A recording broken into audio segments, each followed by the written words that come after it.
Good morning, boys. Welcome to YouTube. Are you excited? Are you excited to be on YouTube? Are you excited? So this morning, I just had my last coffee for 30 days. I'm only going to be eating grass-fed meat, water, and salt for the next 30 days. Why I'm doing this is because, as you guys know, for a long time now, I've been trying to cure my asthma with nutrition and lifestyle for as long as I can remember. And everything and every bit of information that I've read leads me to this point. So I've done high-fat diet, low-fat diet,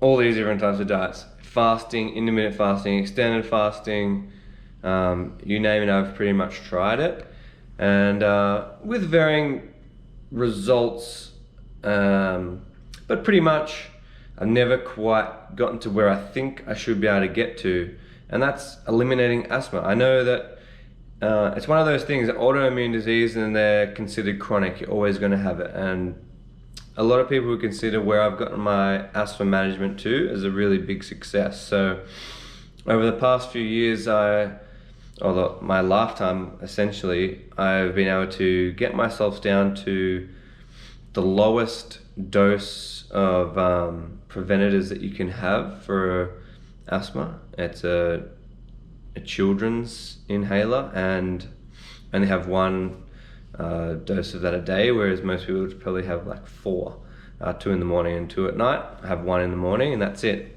And excluding any unforeseen or sort of random things in either in my diet or just what's going on in life, I don't have to use Ventolin either. So that's pretty good, but I'm still not happy with the fact that you're still taking some form of corticosteroid into your lungs every day. I don't think not happy with that. I think it can be better. Now, part of the first step is obviously eliminating the things that you're putting into your body that are causing this irritation and overreaction in the body.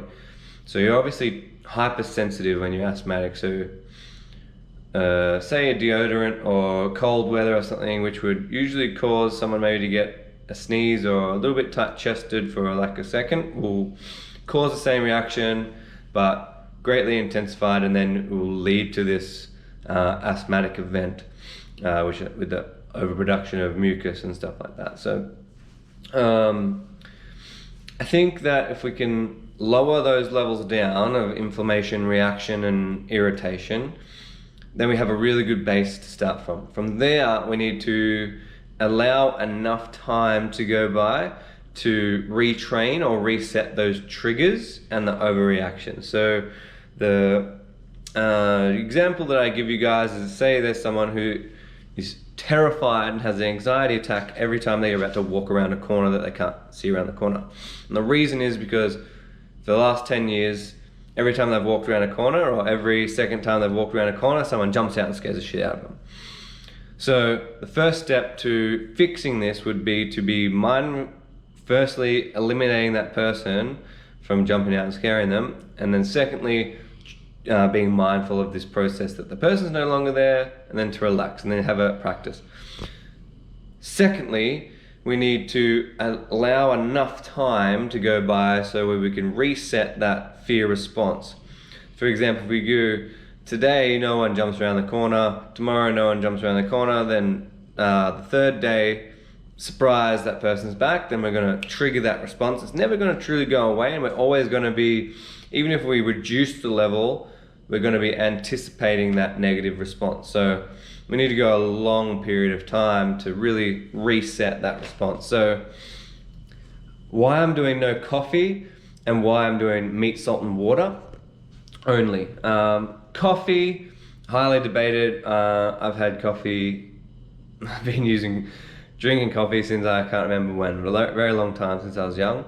And I've always looked into the positive research on coffee and all the positive side effects. So I'm no coffee expert. I've read positive and negative things on it. So the one thing I've never done is eliminate it. I've had days where I haven't had coffee, like every week, like Sunday, no coffee. I've done stuff where I've like not had instant coffee and just had fresh ground beans and all that sort of stuff. But I've never just eliminated it. So mainly just for the fact that I would like to do that, not have a stimulant in my body every single day. And just get that reset as well. And then the meat, salt and water is really just the pinnacle of an elimination diet and really letting my body heal and reset. Now already, so as you guys know, I've done ketogenic, I've done all this stuff. I've been on the process of eliminating. I've done a bit of carnivore before, but I would say it's like 90% carnivore. Whereas most of my caloric intake is coming from meat and fat, but I'd still have like blueberries and blackberries. I'd occasionally still have some dairy, like butter, and then I'd have like some coconut yogurt, and occasionally some rice when I was really trying to push my training. So not fully carnivore, but pretty much there. And over the last 2 weeks, I've been slowly eliminating more things out of my diet. Trying to work on my inflammation, and the gauge that I've been using is firstly my asthma and secondly my ability to nasal breathe. So I've never been able to nasal breathe all night long, and every night I go to bed with a chronic blocked nose. I have a nasally tone to my voice. I couldn't do a nasal breathing exercise if it killed me. The only time I'd get any kind of relief from having a blocked nose would either be probably like out in the salt water or in the sauna.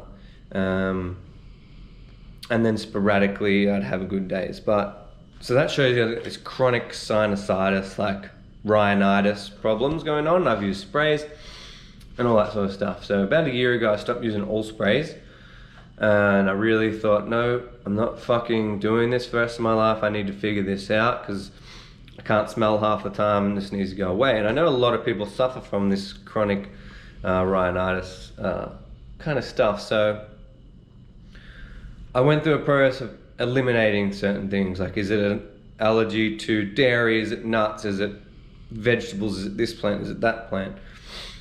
And we've gotten further and further down until now we're doing. See, the hard thing is it this, is it that? Might be this, might be that, but it might also be this hyper responsiveness that you're having, and once you actually need to go and do this hard reset and elimination before you can reintroduce, and then you might not have those same symptoms. A lot of times what we hope is that we can just cut some other stuff out and keep going, but because we're in this constant revolution of response, hyper response and inflammation, we need to do a full hard reset. So that's where we're at for 30 days with the goal of fixing my chronic incurable asthma. This is the second day I've had zero medication. I swam perfectly fine last night, no Ventolin, no Preventer. It's still winter, which is like, as you can see outside, it's not very nice. Winter's the worst time of year for me and my asthma. Cold air and all that sort of stuff. And so if I can do it now, it would be the biggest win possible. So that's where we're at. I'll see you guys next week.